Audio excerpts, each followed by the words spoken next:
Podcasting, the latest frontier. These are the episodes of a Catch as Catch Can podcast. Its continuing mission: to explore strange, nerdy topics, to chat about sports, movies, sci-fi, and so much more. To boldly pod where this nerd has gone before.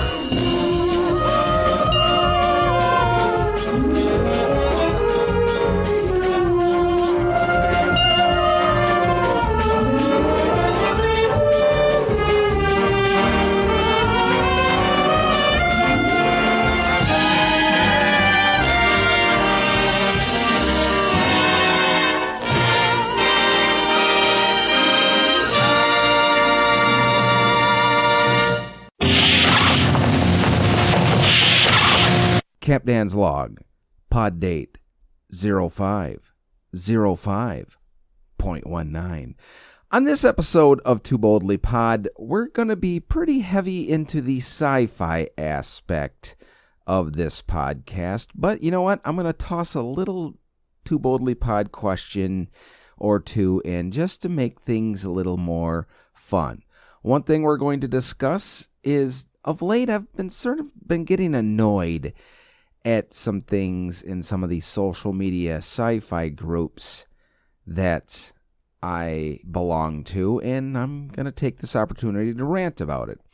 We're also going to ever so quickly discuss the first two seasons of the Orville. No spoilers, so feel free to listen. And we're going to pay homage to Peter Mayhew. So Scotty, set phasers on stun. Engage. I kind of did a topic a couple of weeks ago, sort of similar to what I want to talk about today, but I haven't been able to let it go. And what it is predominantly is I belong to a couple of Facebook fan pages, fan groups, whatever you want to call them, and it's not necessarily the Futurama one that I belong to, though that one is a topic for another day, but it's the Star Trek one, and it just makes me think, why can't some people let their hatred of a certain part of something they love go? And what I'm talking about, and this will sort of come full circle, I hope, throughout this entire conversation, but pertaining to Star Trek, there's just so much hatred on there for Star Trek Discovery, predominantly from people that enjoy the original series and Next Generation, or maybe you might want to say older folks. I'm not exactly sure how old these people are, but it's not just generally a couple of people, but for the most part, it's 2 or 3 or 4 people every single day posting negative stuff on there, hateful stuff, demeaning stuff about Star Trek Discovery. And why, if you hate it so much, why in the hell do you even watch it? And coming as a Star Trek fan here, Discovery is not my favorite show either, but you know what? It is what it is. The Next Generation wasn't my favorite show at the beginning. Actually, that's not true. I really went into the first season excited for brand new Star Trek, but after that first season worked its way through a little bit, it sort of got lame, and it wasn't until like season 3 that I really latched onto it. And the other half of that statement pertaining to me is when Deep Space Nine came out, I didn't like it at all, and I didn't watch much of the first run episodes of that.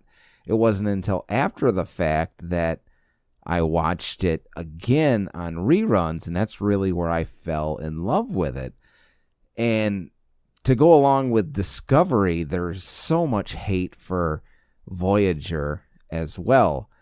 And I'll circle back to the Trek conversation here in a second, because the Voyager thing and the other half of this rant, I suppose, is there's also so much hatred from some Whovian fans about Jodie Whittaker being the Doctor this past year. And combining that with Voyager, I'm wondering, and possibly even with Discovery with Michael Burnham, but is it because the three main characters are female? Because I'll be honest with you, most of the people that are commenting on these groups and making negative statements are guys. So is that what it is? Are they offended that a female has a lead role as the captain, is the Doctor? And if that is, what the hell?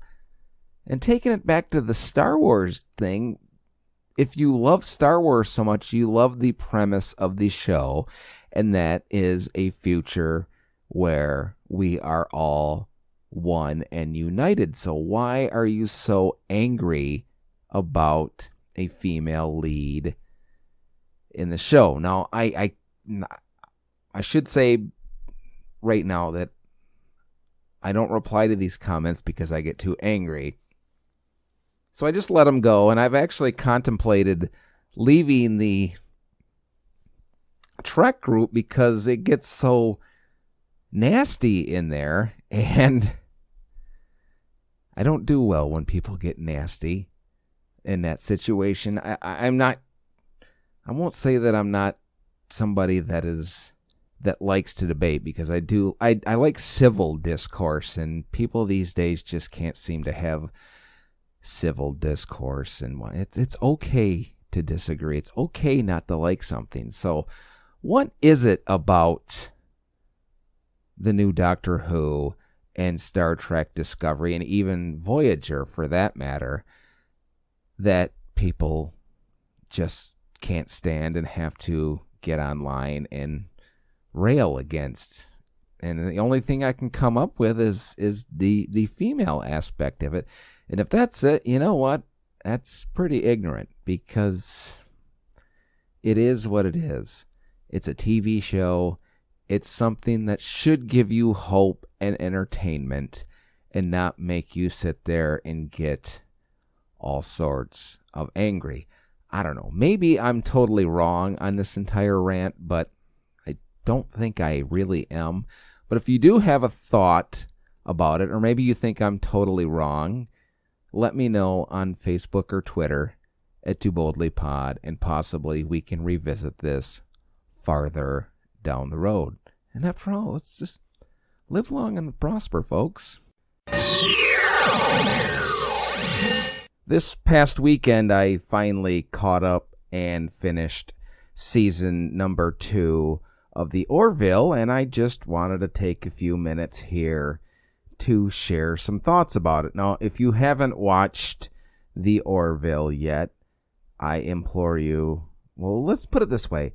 If you like good quality sci-fi with some very socially conscious storylines and a little bit of humor tossed in the mix, then check out the Orville.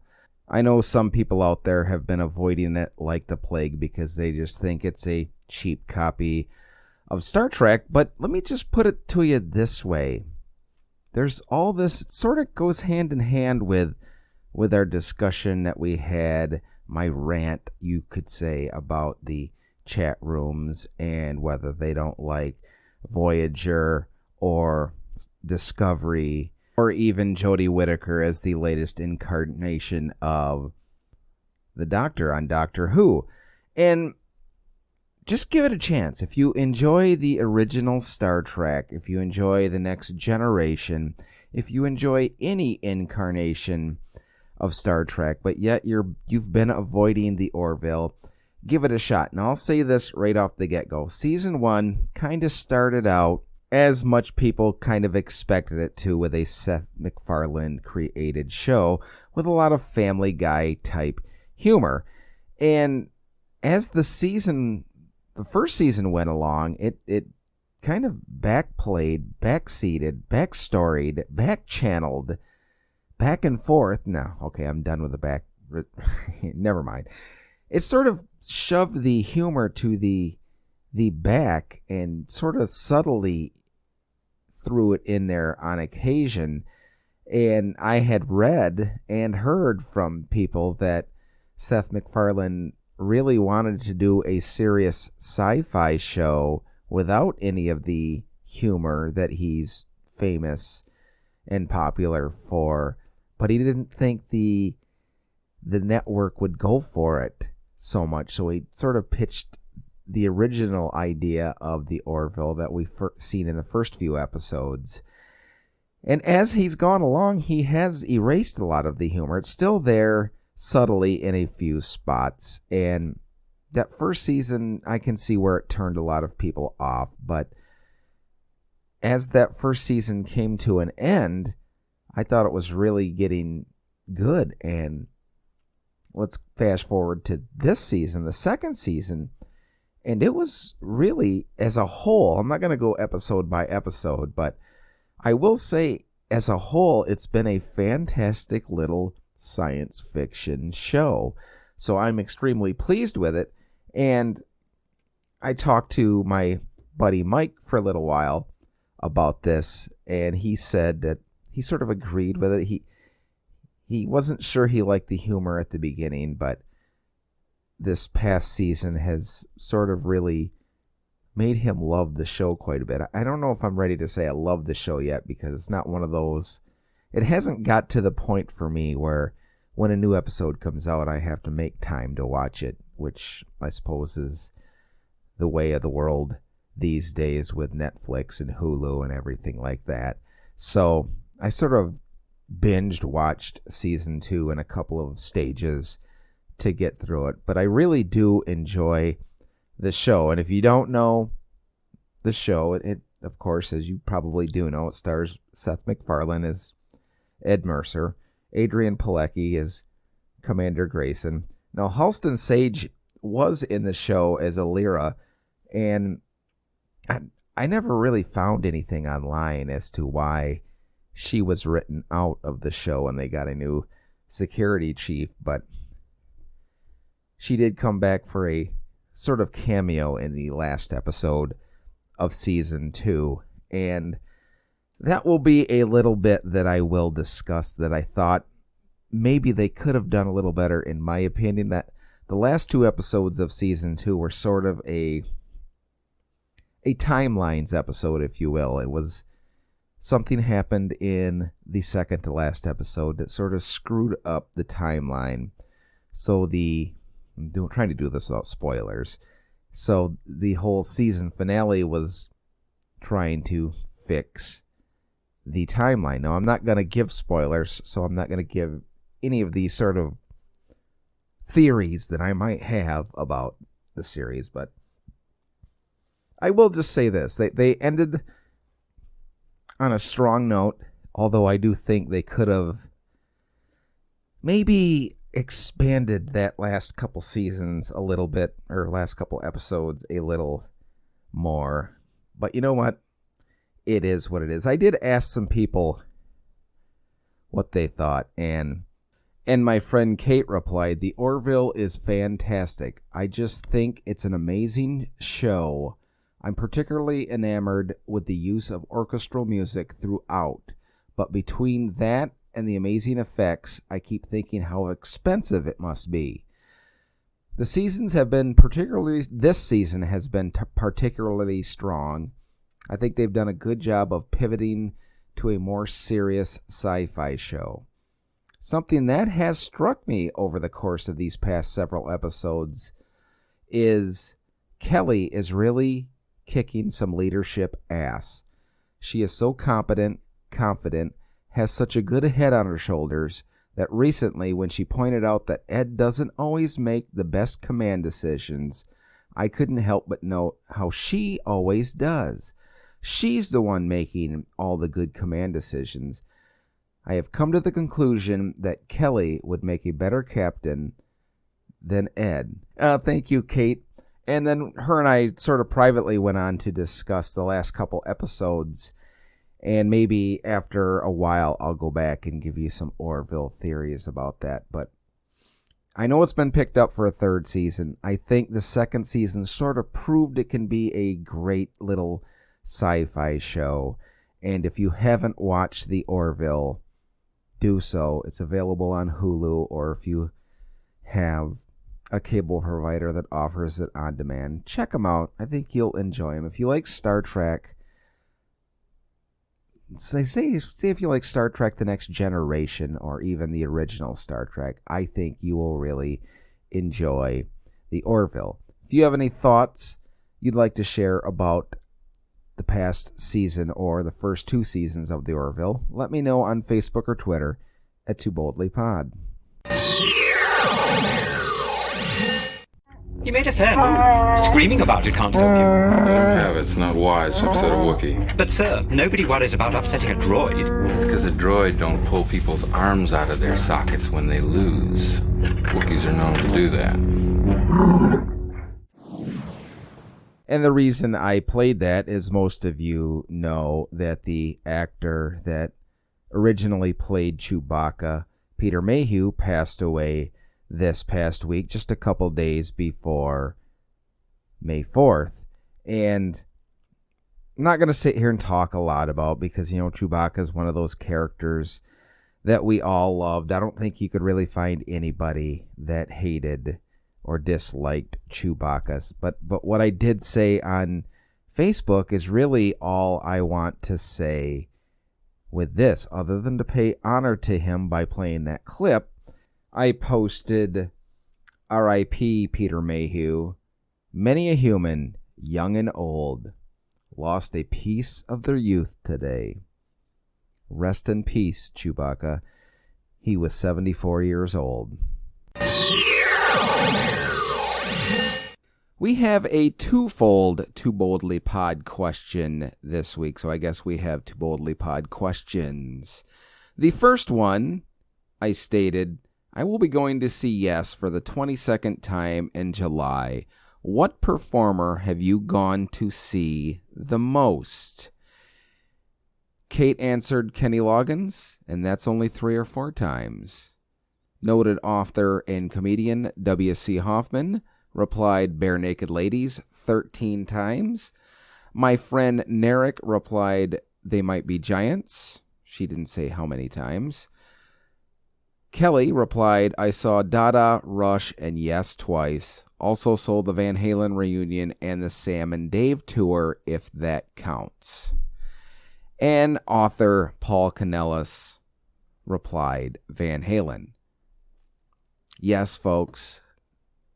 In just 2 months from now, I will be seeing Yes for the 22nd time, and I am excited.